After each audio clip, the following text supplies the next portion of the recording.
Hey everyone, welcome to SPED Homeschool Conversations. We are so happy you are here with us tonight. We are again live on Facebook, YouTube, as well as Periscope. And SPED Homeschool Conversations is about conversations on everything relevant to special education homeschooling, which can be a lot of things. And this Mhm. month, it's about mom burnout because that factors into the equation as well too. And we want to thank Bookshark for sponsoring this episode. We'll hear a little bit more from them about halfway through our conversation. And tonight, I'm talking with Ashley Campbell. Ashley, thank you for joining us tonight. Absolutely. Thank you for having me. I appreciate it. Yeah, so tonight we're going to talk about dethroning fear and embracing your purpose in your homeschool. And so many people that I talk to when they think about homeschooling or even start homeschooling or even in the middle, there's so much fear that crops up. And hmm maybe we talk about it or maybe we don't. But tonight we're going to talk about it. And we're hmm hoping in the process of talking about it that you can maybe recognize some things, some patterns that hmm even thought patterns that we dismiss as, oh, that's just the way I deal with things, or we don't hmm really see it as fear, but we want to point it mm out. We want to point out that enemy, and we want to show you the right way to handle that, and it's Absolutely. to embrace purpose. So thank you for joining us, Ashley, Yes. um, and really diving into this subject with us. So, Yeah, I'm hoping to do my best to communicate it because, it's something I never thought I would ever be talking about. So here we are. well, the funniest thing is the things that you struggle with the most are the what you're the best speaker on. That's what I found. So, because you have a lot of really good stories, and you can show that, yeah, it's possible. That's what Yes, we want to absolutely. see if it's possible. So, and if you're watching with us anytime, make sure you share with other people that might be interested in this topic as well. We're going to be going for the next hour. But feel free to put comments, questions in the feed, hmm whether you're on YouTube or on Facebook or on Periscope. And we would like to make that part of our conversation. We want to bring your feedback and your questions in as well. So Definitely. so as we get started, Ashley, can you share with us a little bit about you and your story and just kind of how this whole homeschooling thing got started in your life? Yeah, sure. So, okay. Well, I have been with my husband for almost 20 years in February. I met him when I was in high school. I Awesome. think I was 15. 9 months later, I got pregnant with baby number one. So I was a really young mom. I had my Mm, first baby when I was 16 years old. The world was completely against us. They never mm, thought that we were going to make it. I don't know how many times I was told, are you going or asked, are you going to have an abortion? mm. You know, and at the time, teenage pregnancy was like it was like an epidemic. It was really bizarre. And so wearing their little, fake pregnancy outfits. And I'm thinking, man, this is real though. You don't understand. So anyway, I had a baby really, really young.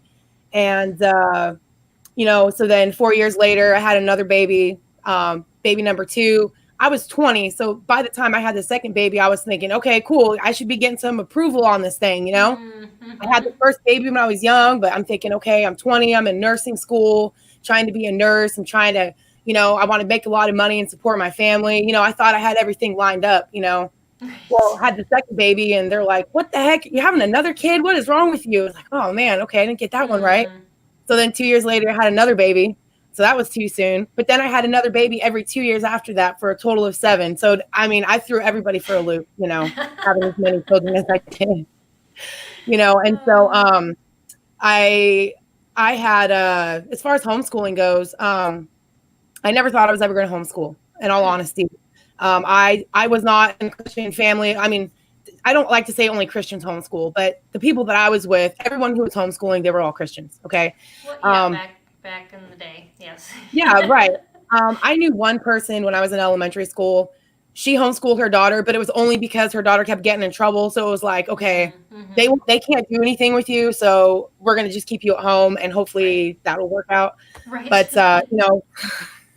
we'll see if we can remedy this problem. But I never had any experience with homeschooling. I was never homeschooled. I went to public school my whole life. Mm-hmm. So I didn't know anything about it. Well, I think I got baptized when I was 10. And then I found the Lord again when I was 19, because like my parents weren't Christians, and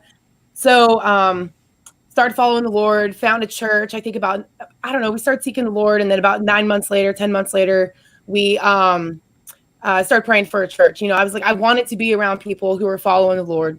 And so, we got hooked up with these people. Well, it turns out, they all homeschool, and they invited me to their small group. And so I went to their small group, and I was getting ready to put my oldest at the time, he was 5, in the kindergarten. Okay. Like I was kind of looking forward to it. And I was.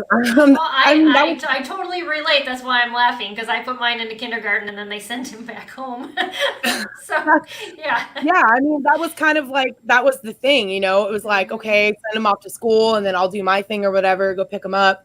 Right. Well, I got invited to a Bible study, and, they were talking about homeschooling. She's like, so Ashley, are you going to homeschool? And I was like, never thought about it. Like, right. why are you asking me that question? Mm-hmm. And so she started bringing up the fact, that when your kids are gone 8 hours a day, you're never going to see them. Mm-hmm. And, she just started talking about that kind of the whole dynamic of what you're missing out on when you're not with your kids a lot, and I was like, right. I never even considered that. I just never did. That's really cool that they came at it from the positive direction, because a lot of times people will come at it from the negative and say, well, this is, what you're missing. They're not right. And it was just sort of bringing that reality that I think everybody thinks about, no matter what side of the spectrum you're on. Everybody thinks about their kids. Yeah. And, she was like, yeah, did you want to be the primary influence? And I was like, what? Like, I know I want to be, but I never thought about it in that context of actually homeschooling them, right. Because I'm like, okay, I'm going to be raising them. Like, okay, I'll put a roof over their head, do my best or whatever. But I didn't really think about influencing them in that type of way. And so I was just like, and that just kind of stuck with me a little bit. And I just remember going home like, Lord, am I supposed, like, do you really want me to homeschool these kids? Like, it stirred something in my heart, like in a good way. Like, I was like, wow, those are really great questions. Those are really good things to ponder. Mm-hmm. And so I had decided that, you know what? I started reading some books, because the whole idea, I was like, oh my gosh, it's kind of worried. Like, am I going to be able to do this thing? But anyway, I just was like, you know what? I realized when you follow the Lord, he puts peace in your heart. He actually puts things in your heart that you really want to do. Yeah. And so I didn't know that I wanted to homeschool. I knew that I wanted to influence my children. Right. I remember I used to work in a nursing home before I started homeschooling. As I shared, I was going to go be a nurse and make a lot of money and support my family. And I remember driving to the nursing home, and I would be crying all the way there, because my oldest at the time, he needed some help. He had issues with some speech, because when I used to drop him off at my mom's house, because I was in high school, so my mom babysat him. So he was with my mom all the time. Well, my mom really didn't do much with him. He just kind of ran around, did whatever he wanted, watched Beethoven, jumped out the windows. Like, you know what I'm saying? He was he was running amok. And I wasn't really with him. I was with him, but I wasn't with him. Like, I put a roof over his head. He had a house, he had food, but I wasn't really investing a lot of time in him, because honestly, I was so busy with investing. I think. Yeah, I mean, I was going to that. I was going to work, I was going to school, but I wasn't sitting down with him and actually studying this human before me, right? Like, who are you and what's going on here? I was like, okay, I'm taking care of you physically, because that's what I knew when I was growing up. My parents didn't invest in me like that either.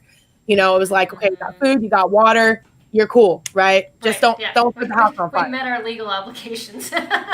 Exactly. Yeah. Right. And so, that's kind of how I treated my parenting in the very beginning, ignorantly. I just didn't know any better. And I was a young mom, and, I was really just doing my best, and so I just remember, though, driving to work, going to the nursing home, just thinking, man, like, I knew he needed a lot of help. His speech wasn't very great, because like I said, I wasn't investing in him. I wasn't really reading to him. I wasn't really talking to him very much. I mean, it sounds terrible, but it's true. And so because of that, his language was really just delayed in a lot of ways. Very intelligent, but he had a hard time articulating what he was trying to say. Yeah. And so he had to go to speech therapy. And I just remember thinking, man, I felt like such a crappy mom. Like, wow, way to go, Ashley. See what you did, And I just remember saying, Lord, I want to be home with them. I want to teach them. I want to do what I need to do. I want to sort of redeem my early years of being a mom, and so yeah, I prayed about it for, I think, he went to preschool, he went 1 year of kindergarten, but then after that I was like, okay, first grade, I was all in at that point. I So love that word you use, redeem, because oftentimes we think we've gone past the time where we can make things right, which really we can't make things right, but God can. He Amen. can redeem so much in so much a failure that we feel on our part and make it even better. Yeah. Absolutely. Well, and I think we have to learn to give ourselves grace, because the thing I think we forget as humans is we're not all knowing. Like I was born a baby just like everybody else was. Right, and I learned whatever I learned within my family of origin. And honestly, it wasn't that great. My parents didn't do terrible, but you know what I'm saying? It was lacking. And so because of that, I was lacking, and that was passed down. But I think we just have to realize and give ourselves grace that, you know what, you're not born all knowing. And because of our ignorance at times, we're going to do things. We're going to look back and say, dang it, I wish, but you didn't know, right? Nobody wakes up and says, I want to screw my life up today. So, I think we're all doing our best. Yeah, and that's one of those fears is, Amen. I'm not good enough to homeschool. Have you ever heard that one before? Oh, yeah. Or I'm not patient enough. Oh, that's a big one. I hear that all the time. Yeah. Exactly. I think, just dethroning that lie that homeschool moms are these perfect people, that, that we've got it all together, that don't believe that. No, we absolutely. make a lot of mistakes. No, I remember the first year when I was going all in with my 5-year-old, I didn't have a lot of patience. I had these expectations upon him because we had to do all these things. And there was a lot of stuff he didn't know. And I was never his mom in that way, as far as actually teaching him in that way. So I didn't have a lot of patience at all. I remember feeling so frustrated. I would be like, dang it, like for real. And I had to when I first started, I remember like, you know what, Ashley, you need to just take a break. Cause I would just be like getting a little, you see this red shirt, I'd be feeling it on the inside. And I was just like, whoa, I had to bring myself down. And so, when you've been doing something for 13 years, people look at me now and they're like, wow, Ashley, you're so jovial. You have so much patience. I was like, honey, this is years of just reminding myself and, being very conscious of myself in that way. It's like, and I think when they're young, the expectations we have of them are absolutely unrealistic. We put way too much pressure. We don't enjoy them. They really don't need to be doing a lot. But that's just my experience. So I that was the other problem.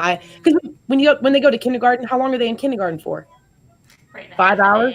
But they're not learning that entire time. They're not. And I think a lot of parents think I have to do what's being done. I have to set this pattern. I have to teach them for 5 hours. When the truth is, they're watching movies. I remember taking naps in kindergarten, watching movies. Like my kids can do that at home.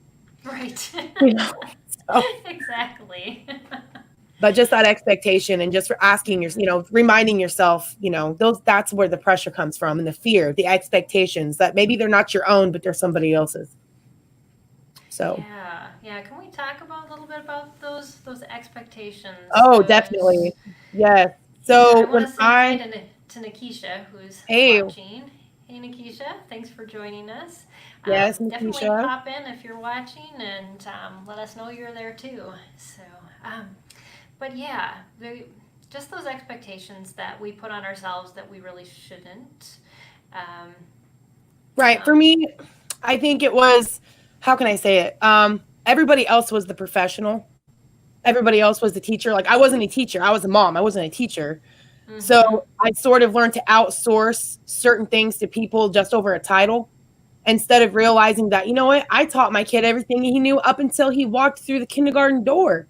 I taught him how to tie his shoes, how to get dressed, how to feed himself. So why couldn't I teach him anything else than that?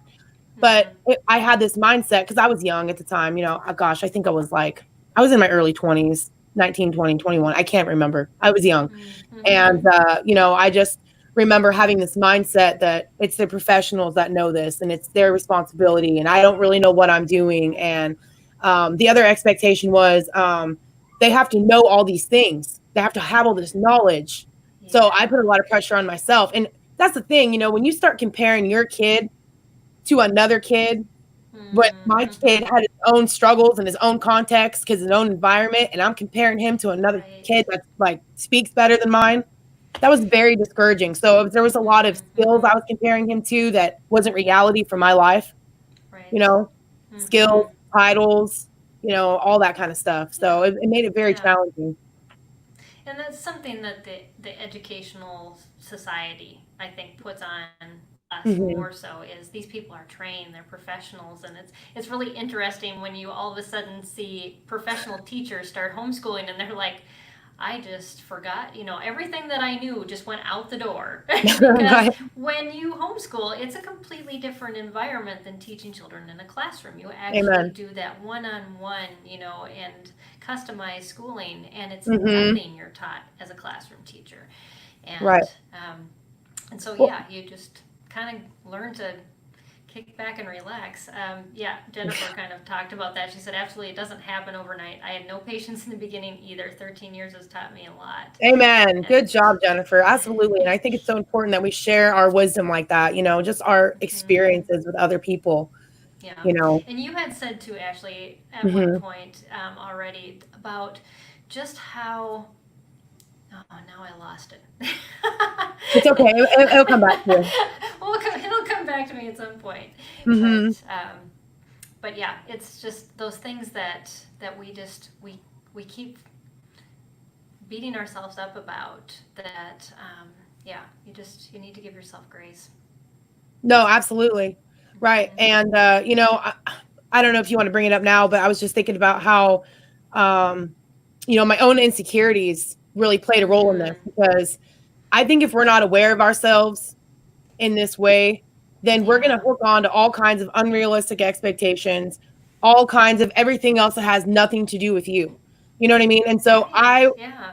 one of my biggest struggles I had as a person was I was the biggest people pleaser you could ever meet in your entire life. I bent over Oh. backwards for everybody. I was constantly Mhm. trying to find approval. I was Mhm. constantly trying to, what's the word? I would compromise my authenticity and being genuine with somebody over connection. I always wanted Mhm. connection no matter what it was. I wore my heart on my sleeve.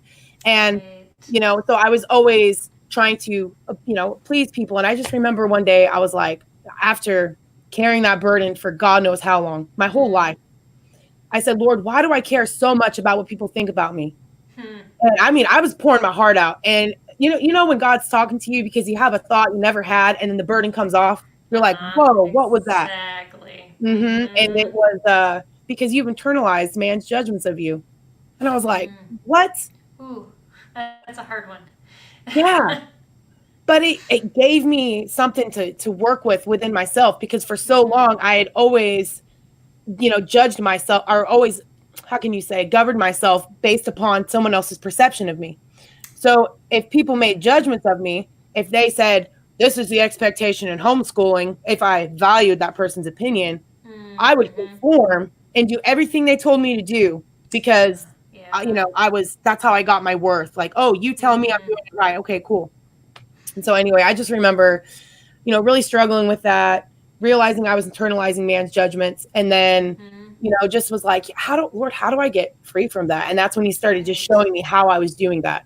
Somebody would make a Mm. judgment of me, a conclusion, and then I would go ahead and prove it. Like, oh, you think that? Well, here, let me switch my behavior around and get you to think differently of me. So I was really good at being chameleon in that way, no security.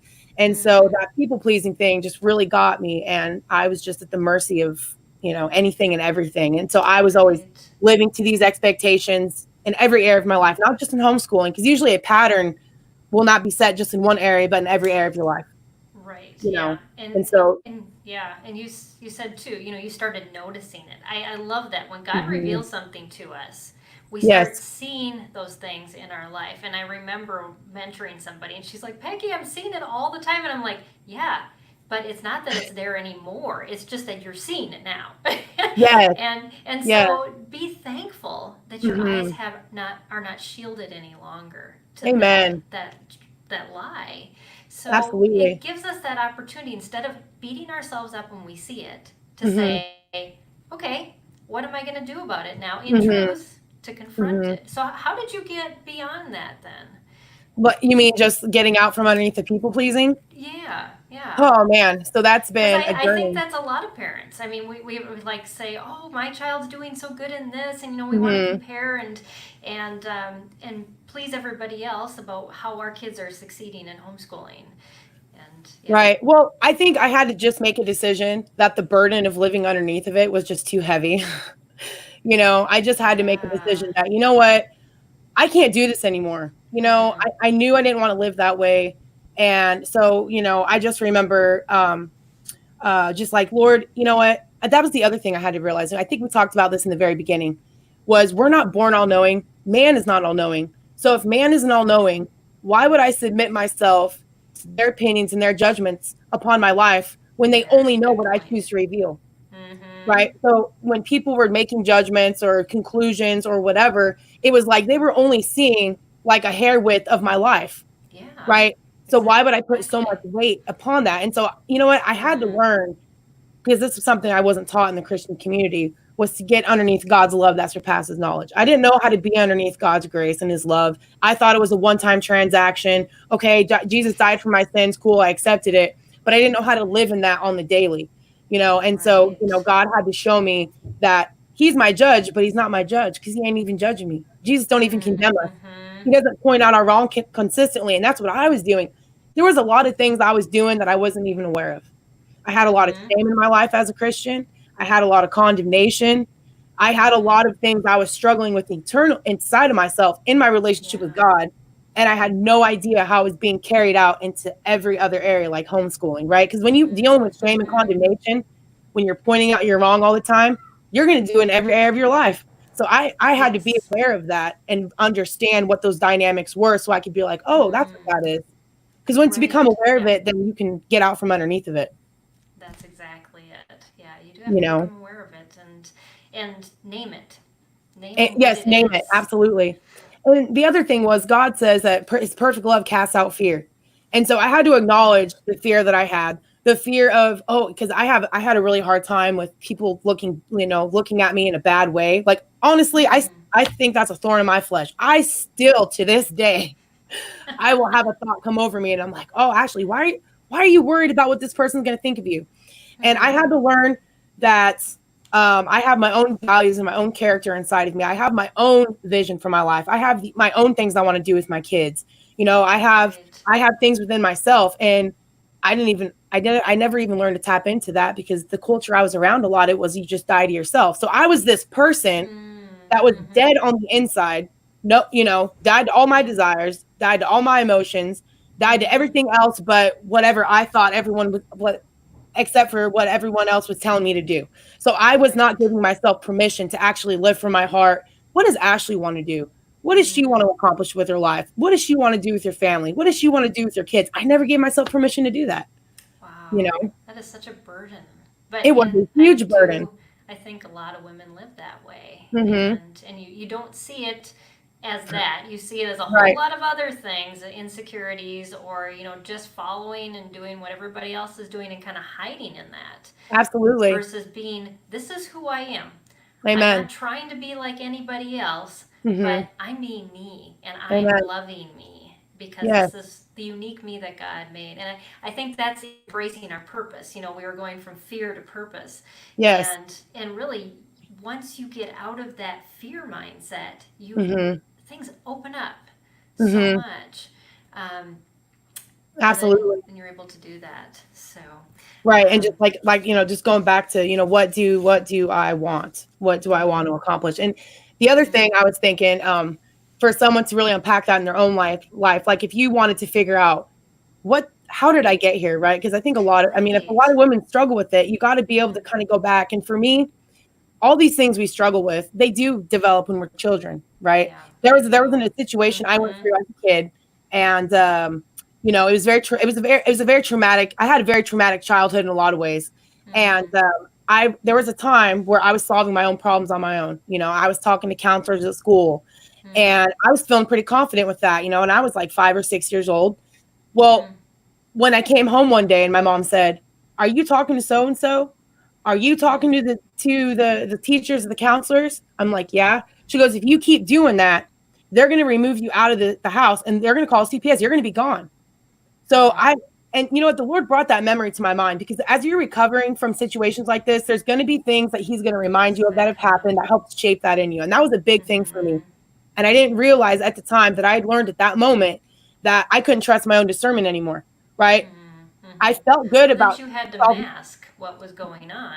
I did. Put on a happy face.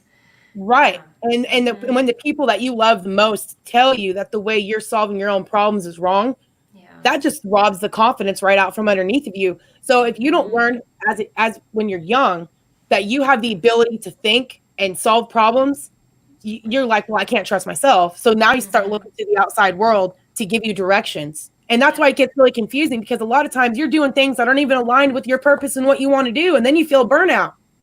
Exactly. And we don't think about that when we're homeschooling. We think, oh, it's just the school. It's the schooling of our kids that's bringing us down and giving us these fears. But there is so much we need to unpack in our lives. I know when I went back to first write my testimony, I wrote a couple notes down, and then I went back again, and things just kept coming out. And there was so much healing. I had to just forgive people in my life, my parents, and realize, you were talking earlier about that's where I was at when I, first had my kids. Well, that's where my parents were at. That's where I was at when I first started raising my kids. And I, just forgive myself, to forgive others, and just say that's what it was. Realize what it is. But it's going to take a lot of grieving and a lot of forgiveness to get to absolutely. That point. Well, and I think that's important too. A lot of people got to give themselves permission to deal with the things that are stressing them out, because a lot of times it probably has nothing to do with homeschooling. Yeah. Honestly, I mean, a lot of time, why are people stressed out right now? They probably ain't working. You know what I mean? Right. So, there's other factors that contribute to this. And I think we got to give ourselves space to say, you know what? I need to be healed. I need God's grace. And that's what I was saying earlier. It's not a one-time transaction. It's this daily thing of what do you need from the Lord, even with your homeschooling journey. It's like, Lord, what do I need with these kids? Like, who are these people and who are they? And what do I need? Train up a child in the way he should go or whatever. I'm like, what does that even mean? Because I don't want to make a clone. It's like, how do I draw out this person's character and their values and build them up in that way? And it's like, Lord, give me some wisdom. Yes. Yeah. It's a step by step in the dark type of walk. Yeah. Just giving your own heart the space to heal, to deal with your own issues before the throne of God. So that way you're not distracted by any of that. And then when you're hurt, your paradigm of life is going to be completely different than when you're healed. And, I've realized that just recently. Think about when you're sitting there, you got some pain, it distracts you. You're irritable, right? If you're recovering. But then when you're healed, you have a completely different mindset. Maybe you have more peace. You just look at the world differently. So I think in our hearts, we got to come from this place of healing and get from God what we need so we can do those things. Because I think a lot of times the things he wants us to do, we think we don't want to do it, when really in our hearts it's there, the desire is there, but the pain is distracting us from the purpose that's within us. That is so good. Yeah. It's dealing with that pain, not shoving it under something and saying this isn't here. I'm not going to deal with this now. Absolutely. But yeah, and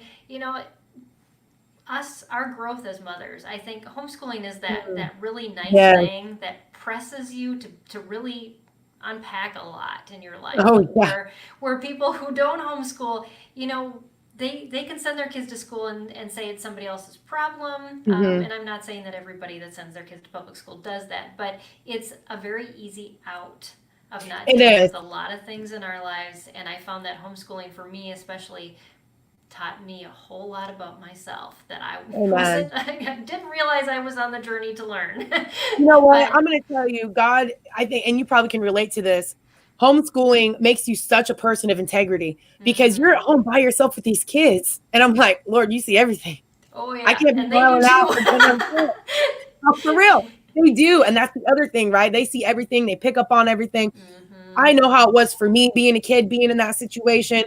And, so it really, it creates that integrity. It creates that, wow, you know what, Lord, I need your help with this. It's a really big responsibility, but there's so much healing in it. There's, like you said, there's so much growth on both sides. It ain't just my kids that has grown through this situation. I have definitely grown through, this homeschooling journey. So yeah, that's really good. Well, we're about halfway through, so we're going to hear from our sponsor, Bookshark. I'm going to let Yes. you take a quick little break. All right. And when we come back, we've been talking a lot about the fear part, but we're going to talk about purpose and kind of and dive into there when she comes back. So we want to thank you, Bookshark, for sponsoring this episode of SPED Homeschool Conversations. And Bookshark is one of our partner organizations. We have a lot of them, actually. And so, but they support us in a lot of different ways. But we would just love to thank them for sponsoring this episode and let you know a little bit about their product. They are a homeschool curriculum that's literature-based, 4-day, faith-neutral, and you can find them at bookshark.com. I'm actually going to bring up their banner here so you can see that at the same time as I'm talking. But Kim McNary, a busy homeschool mom, says, my daughter is on the spectrum as well as has OCD and has instantly taken to this curriculum. It is incredibly structured, which makes us both ecstatic. The books are great and the kids are awesome too. I'm running my daughter to all kinds of appointments and the curriculum fits amazingly. We are first-year Bookshark customers and happy as a lark. Kim is right. Bookshark is a fully planned 4-day homeschool curriculum which flexes to match your busy lifestyle. The detailed instructor's guide lays out everything so clearly that all you have to do is open the book and go. In just mere minutes each day, you can be started. You just open your guide, gather your resources, which happen to be included for you. You don't have to find them all over your house, and then you just go. Curriculum is for ages 4 to 16, and it's available you can get it all subjects across the board, or you can pick and choose any individual academic area, which is reading with history or language arts, science, and math. With Bookshark's Literature-Rich program, your children will read or have read to them 30 to 50 engaging books each year. So definitely check them out at bookshark.com. You can get their request a catalog or download some free samples to try it out. That's something I always recommend to parents is try out the free stuff first, see if it works, because there's lots of good curriculum out there. And so if it works, it's worth the try. So, but anyways, we are going to bring Ashley back. We thank Bookshark for sponsoring this episode, and so we're going to continue this conversation about dethroning fear and embracing purpose in your homeschool, which we're kind of uncovering has a lot more to do than just homeschooling. Yes, it does. Break up the unplowed ground. Yeah. And I think, as you homeschool, I mean, I'm starting my 18th year, and oh my God, wow. Yeah. Yeah. It's hard to say that, believe that. But, just from where I've come, and I know from where you've come, and I talk to so many parents, if you just say, I'm committed to this, I'm committed Amen. to myself, I'm committed to my children, and if I feel called and God's peace about this, He's going to make it work out. Yes, absolutely. And I think a lot of times we devalue the fact that God does lead in peace. You're looking for some external referencing, like, God's going to shoot something out the sky, but He always gives you peace in your heart. And it's like, that should be enough for us. I'm like, He doesn't want peace. So if you got peace in the decision, oh man, that's the best thing ever. Yeah, exactly. So, peace can get you through a whole lot. It's just when we start getting anxious, that anxiety, which leads to fear. We are trained to react to that anxiousness instead of wait for the peace to come. Absolutely. And even just establishing, why am I anxious? What am I entertaining? What am I believing? What's going on? Is it even true in the context of my life? If not, it's got to go. Right. And being okay with that. Yeah. So, but, and to continue on the conversation, as you get healing in your life, as you really start to kind of go there and it empowers you, you really start thinking about what you want, right? Because you're not distracted anymore by your own pain. And for me, with homeschooling, I had to start asking myself, what do you want to do with your children, Ashley? And when I was in school, it was all information, right? It was sort of retain this information, regurgitate it on a test. Now, no, I'm not hating on tests or anything. I'm just saying I was trained just to, memorize facts. but it wasn't enough. And I knew I didn't want that for my kids because it was exhausting just trying to pump information into them.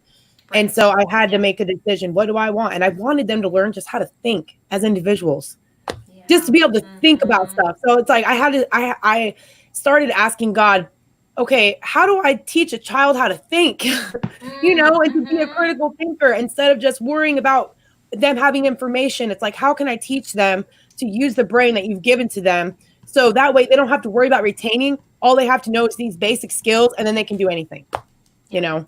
I love that. So, you know, asking God, how can I, instead of saying, where's the resources? You know, it's doing that first. And I found that a lot of times when I turn to God first, he'd throw something in my lap that I would have never even found, you know, and people like gave it to me. And, I love, or it would just come right across your path and you're like, that's it. That's what I was looking for. Exactly. And to just pray and wait on God. And it may sound just really crazy, but it is how God works when he says, just rest in me. Yes. And so I love that when you say that, just ask God, because just ask him. He'll lead you in it. And like I said, none of us have to. How many of you even remember some of the stuff that you were in school for? It's like, I don't remember any of that. There's, you know, I don't. And so I think, you know, all human beings, there's just these basic things that we need to know. And we have all the skills. I mean, it's like 5 things basically that you just need to know how to do, and you're good to go, you know, and just asking the question. And man, it's such a burden off. Like, oh, that's all that is. Okay, cool. Right. I don't have to memorize this 1,000-page book. Yeah. Well, you teach them to be lifelong learners, and you want them to want to learn more. I mean, I see that in my kids now that are adults. They just keep wanting to learn. And that's exciting because in our society, we have to be that way. Things change so fast. Absolutely. They memorize a whole bunch of texts that it's worthless by the time they graduate from high school. So definitely. Yeah. No, and how much do you retain? Because I'm a pretty good example of how much you don't retain when you're taught in traditional education. So yeah. But you know, I wasn't taught a process. And you know, I think after I started asking God about, you know, what do I want to do with my kids? I don't know. Are you familiar with Andrew Pudewa? Oh yes. Yeah. Yeah. So he always brings up the process of learning for a child. You know, first they learn, they listen, and then they speak, and, you know, reading and writing. And I was like, wow, I love that, because everybody can relate to that. They can understand that. And really just taking that simple process and then giving it to my kids. So I'm like, okay, can you listen? I can learn how to listen better. Okay, let's learn how to listen, right? Speaking, you know, reading, writing, and just those basic skills. And that really freed me up. And he always used to ask the question, how do you think? He would say that. I'm like, how do you think? That's a great question. It's like, ask questions. How do you get something out of a brain? And I was like, oh, it's that simple? That's all I have to do? Exactly. Like, okay, cool. And you put that into like relationships. I mean, those are skills. Those are interpersonal relational skills that are not even taught in school. And yet those are the most highly valued in jobs. I love that. Because we aren't taught on how to exchange in relationships, which is a much higher commodity than giving information. We can get information. No, absolutely. Anywhere. Right. Yeah. Yeah. I was blessed with the car ride with Andrew Pudewa for 2.5 hours, and all he did was grill me. I love that. He's very good at that. And I was like, wait, when do I get to ask you the questions? Wow.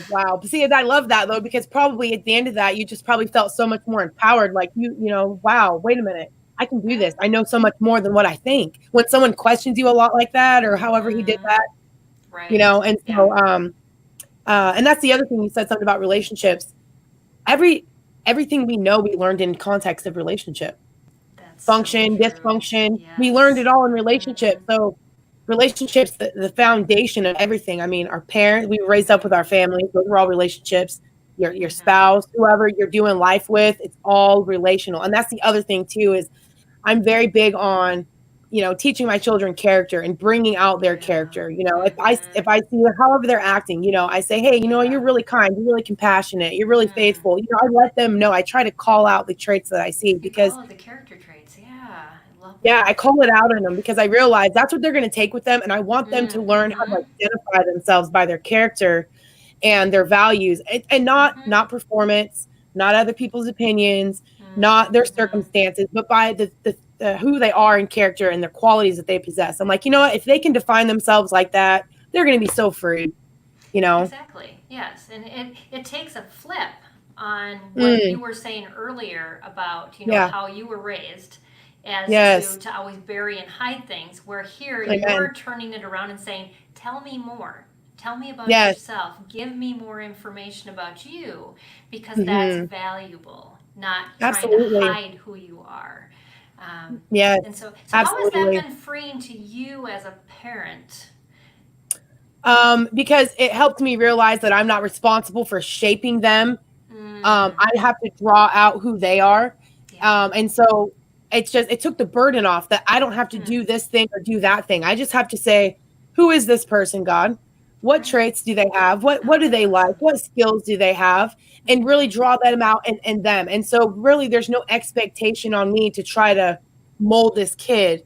It's really, drawing out who they are. And so it took a lot of pressure off of me as far as like, wow, that's the only thing I have to do is just get to know them and equip them as possible and teach them some things. But, it took a lot of pressure off of me in that way. Have so many kids, you can't like do all these little things to, you have to let God lead. And I think that's right. And we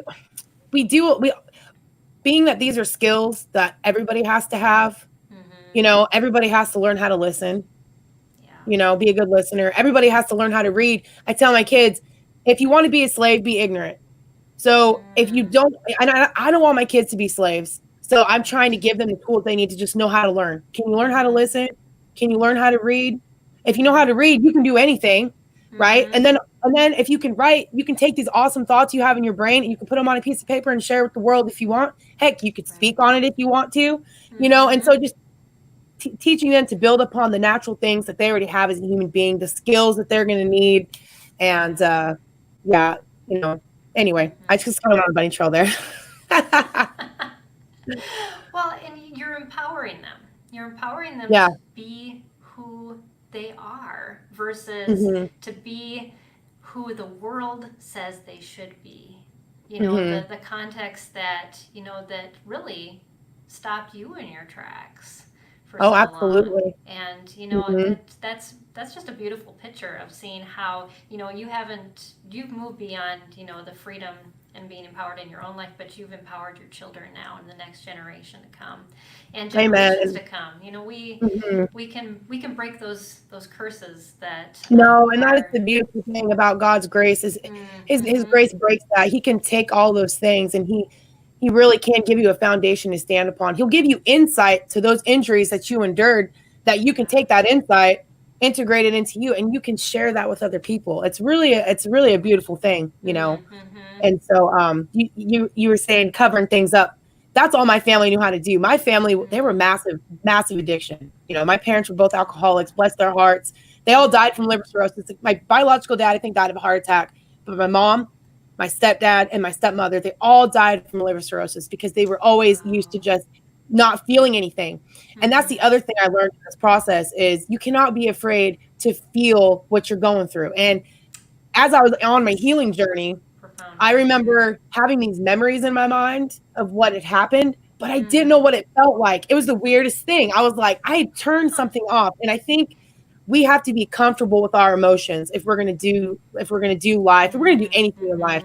You got to be comfortable with how you feel because it's going to indicate really where you're at. And so you can't be uncomfortable with yourself in that way. If you're feeling anxious, you know what? I'm anxious today. I'm feeling stressed. Why is that? What am I entertaining? And God will give you insight to that. And, you'll get your peace back. And, it's just, don't be afraid of yourself in that way. We can't be a house divided. We have to be able to embrace ourselves fully as a person, Right. Don't run away from those things. I love that. Too often when we start to feel fearful, we retreat. We kind of move Yes. away from that. Yes. That's not comfortable. That I don't like dealing with that. But what Hmm. you're saying is do the opposite. Press into it. Yes, And absolutely. yeah, I think we have a lot to learn, and doing something scary. I just read that Eleanor Roosevelt says, "Do something you're afraid of every day." That was Yeah. one of her quotes, and yeah, do that because I No, think as and we when do, you're we afraid, stopped being afraid. absolutely. And God is, like I said, He's already given us the solution to that. He said, Mm, perfect love casts out fear. So when I'm feeling fearful, I ask the question, Lord, where do I need your love today? I need some love. Like I'm feeling the mm-hmm, fear. Your love is going to cast it out. So I always try to kind of apply it that way. And God's love mm, is patient, it's kind, it doesn't envy, it doesn't boast. It yeah, doesn't rejoice in evil, but rejoices in the truth. So I'm like, okay, Lord, where do I need truth? Because sometimes we entertain realities that really aren't reality. Like, oh my God, I'm going to die if I homeschool. I just can't do it. And it's like, is that true? is that Or is true? that just how you're feeling? You know what I Right. mean? And so learning to establish the truth in the context of your life, I think will just Mm-hmm. give you, oh my gosh, this isn't going to work out. And it's like, wait a minute, who told you that? Kind of like God did with Adam. Who told you that, Adam?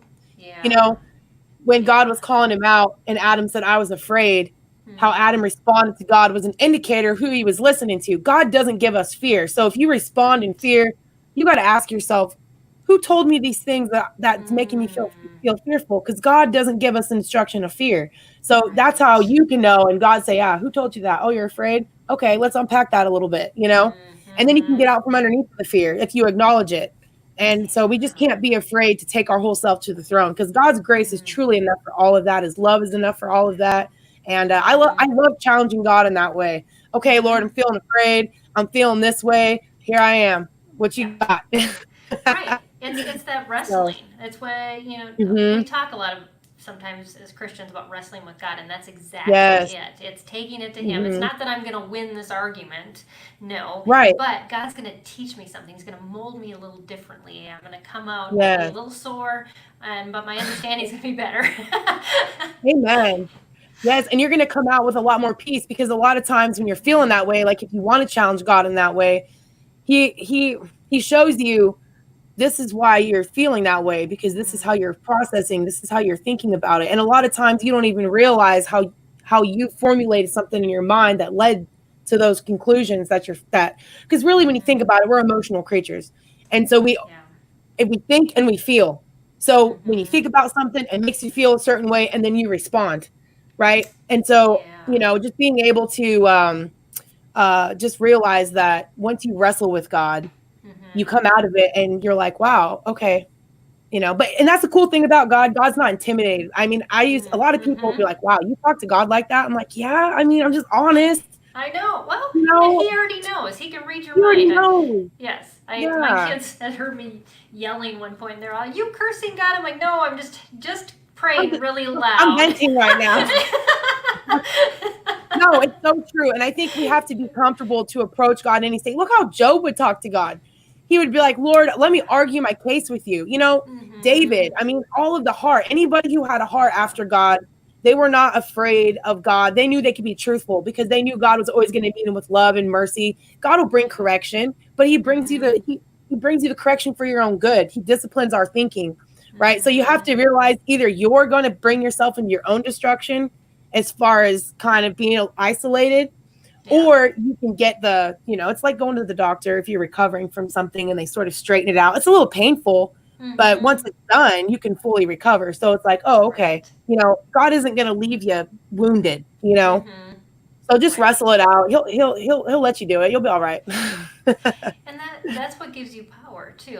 We were Amen. talking about going from fear to power is Yes. that as you get these things corrected in your life, every Hmm. little bit of that adds up to Yes. empower you to move in the direction that you were intended to move in the first Amen. place, where all these places were impeding your Hmm. progress, and it's the what I've been hearing over and over from you is, we take these things out and look Hmm. what it opens up after we Hmm. remove it. And Yes. so yeah, Absolutely. that's awesome. You were talking about taking inventory, and Yes. in your notes that you shared with me. Yes. How can, as we're kind of wrapping up the last 10 minutes here, what advice do you have for those people that are going, I don't even know where to start? How can I start looking at this and take inventory where I'm at? Well, I think it's important. You have to go back to asking yourself the question, what do you want to give to your children? So I had to do that first. Okay. And I'm going to read a little list I wrote here. I want my kids to be confident. I want them to be competent communicators, leaders, critical thinkers. I want them to know their character and their values, and, build who you want to be. So I think once you get really clear on what you want to accomplish, then that'll sort of give you a framework as to how you're going to go about it. Because if you don't know what you want to build, it's really hard to pick what blueprint you're going to use, right? But if you know what you're going to build, then you know what resources to use. And so it's really important that people take a step back and say, okay, this is what I want to do. This is who I want my children. This is what I want to build into them. And then look for those resources to do that. And then then when you reassess, it actually has a function. You can ask yourself the question, am I getting closer to what I'm trying to do with my kids, or am I getting further away? Like when God created the world and it was good and he looked at it and he assessed it.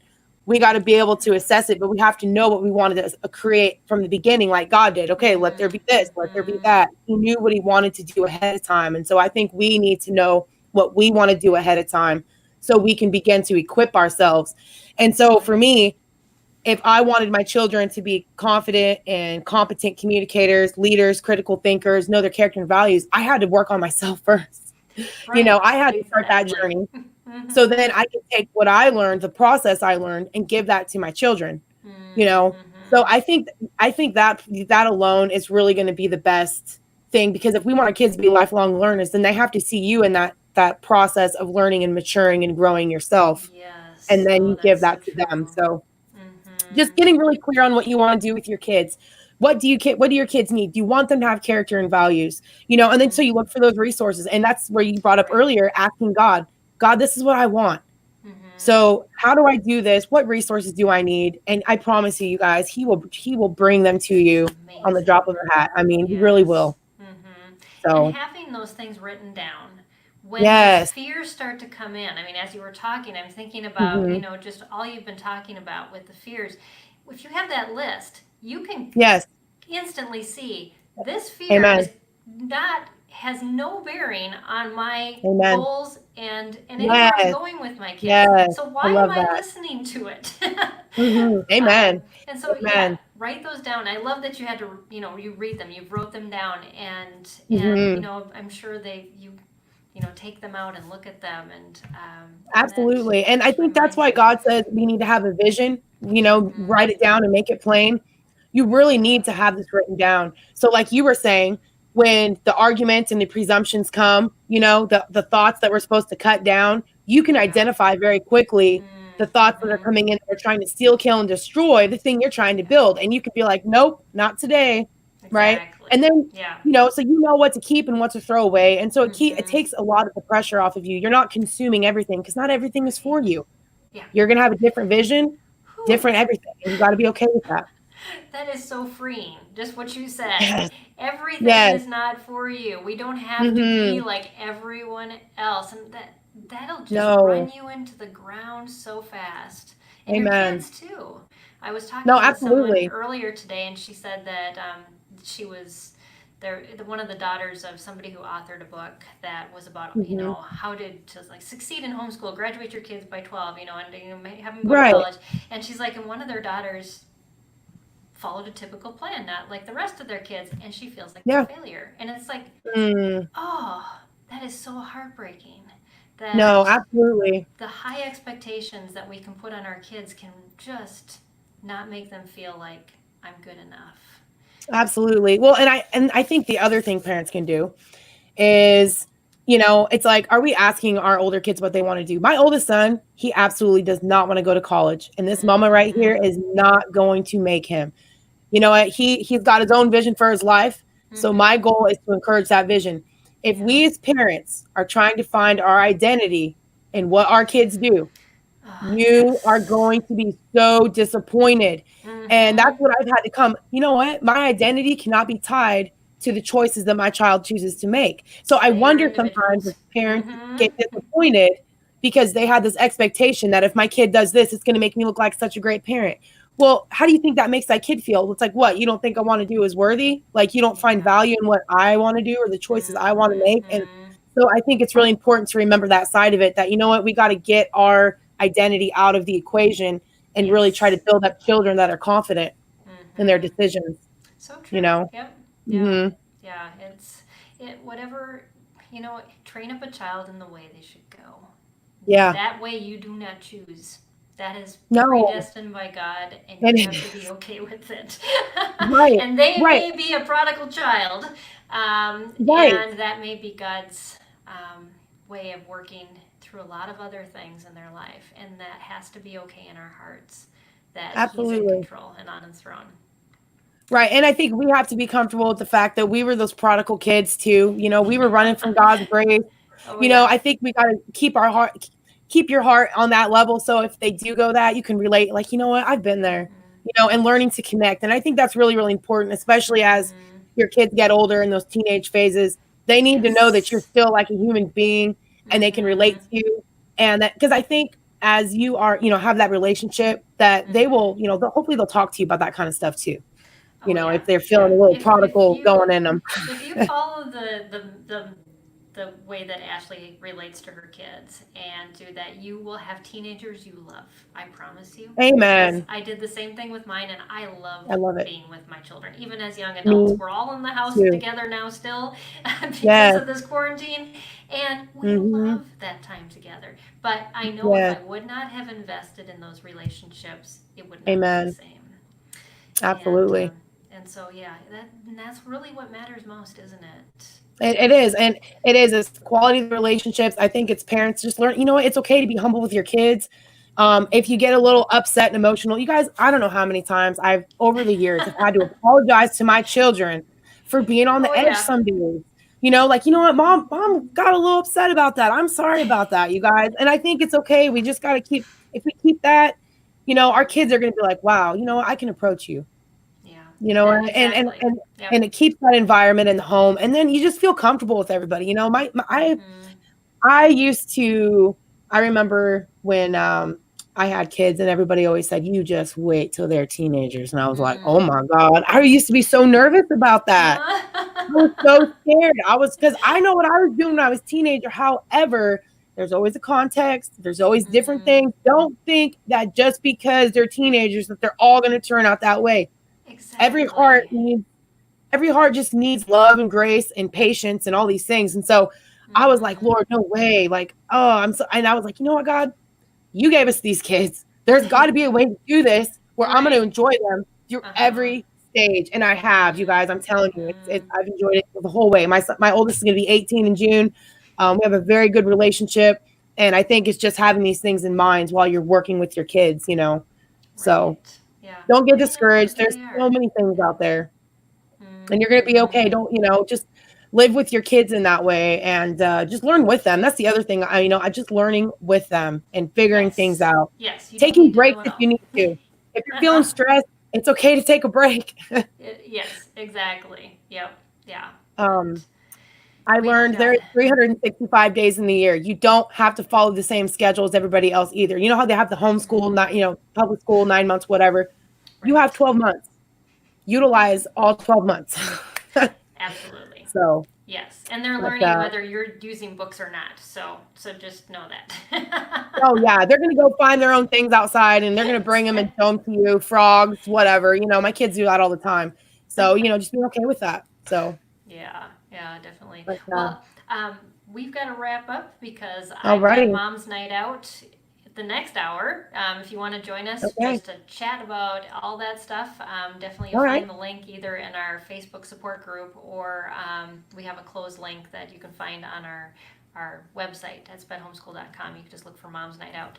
But all right, um, awesome. but But check out Ashley's YouTube channel. It's called Daily Encouragement. I've got Yep. the YouTube link there, but I'll share that in the feed so you can click on it as well. And then Absolutely. for the YouTube video, I'll share that in there as well too. So Yes. And I have a podcast. You guys check out the podcast Monday through Thursday. awesome. So Okay. yeah, that's a big Yeah. thing too. So Maybe give I me can that share it link with you. too, Ashley. I will. Yeah, and then I will share that on the YouTube channel as well. So Awesome. but Awesome. this was so good. I really enjoyed Good. all of your input and just things you had to share. It was so encouraging, and I hope that That's awesome, you were Peggy. encouraged too, everybody, because these are the things we need to hear, because Mhm. we can live in so much fear, but we Yes. can overcome it because God is overcome Yes, we it can, already. you guys. Yep. Totally. So, Mhm. Definitely. And we well, want to thank thank you so much for Bookshark having me, too. Peggy. Yeah, absolutely. And Bookshark, thank you for sponsoring this episode of SPED Mhm. Homeschool Conversations. Next week, we have a returning guest. Her name is Shelly Longnecker. Her website is Dinner for $1, and we are going to talk about how to save time in putting together allergy-free diets, but also healthy diets. So if you're going, I am going crazy cooking for my family every night, she's got solutions. So I love join that. us That's next week for fantastic. that. She goes, I cook without recipes, and it saves a lot of time, and it uses up all the ingredients in my house, which kind of is what we all need to do Perfect. right now anyways. Yes. Most definitely. All right. Well, this was an awesome episode. Thank you again, Ashley. Thank you again, everybody, Thank for you. joining us. We'll see you again Yep. next week here on SPED Homeschool Conversations. Bye, everybody. Have a great night. Or we'll Yep. see you on Mom's Night Out. Alrighty.